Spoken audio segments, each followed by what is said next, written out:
On January the 20th, President Donald Trump signed an executive order directing federal agencies to remove content related to, quote, gender ideology from their websites and communications. The Office of Personnel Management instructed agencies to eliminate such stuff by 5 p.m. on January the 31st, and this directive led to the removal of references to transgender issues and gender diversity across federal platforms. Work that did not get done essentially got eliminated as pages are gone. So right now on the 1st of February, there are a lot of 404 no redirect pages for things that had not been updated or had not been completely scrubbed yet. But if you're looking for something that was there 2 days ago, it's no longer there. The Centers for Disease Control and Prevention took down several pages as well related to transgender health, including information on HIV and transgender individuals, support for LGBTQ plus youth, and data on health disparities. Similarly, the Department of Health and Human Services removed its LGBTQ plus resources page, and the National Institutes of Health Office for Sexual and Gender Minority Research Office webpage became inaccessible. It just went away because the group is no longer valid in the government. State Department modified its LGBTQI plus travelers page to reference only LGB travelers, removing the information consistent to transgender or intersex individuals.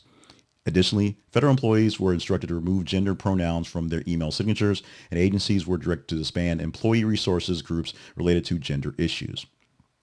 Following the directive, several government websites experienced outages to content and removals, just in general. The Federal Aviation Mission and the U.S. Census Bureau website also went off temporarily as everything was being done to make sure that there was nothing that was gender-ish, including the Bureau of Prisons renamed its inmate gender page to inmate sex and removed data on transgender inmates. The actions were part of the broader effort to comply with the executive order. All this is being done because the executive order was done, so everyone must make things work for that order. The removal of content has raised concerns among public health officials and experts around the nation. Groups talk about the accessibility of information for marginalized communities. The administration stated that these actions aim to uphold the recognition of biological sex in federal operations, i.e. the president, Donald Trump, says there are two sexes. Donald Trump expressed support for the changes, emphasizes a return to traditional definitions of sex and gender in governmental policies.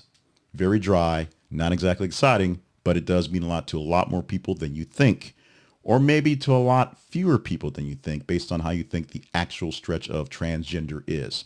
Because many people know someone else who is gay, who is lesbian, who is bisexual, but less people actually know transgender people than they think. The numbers are not as large as they're blown up to be.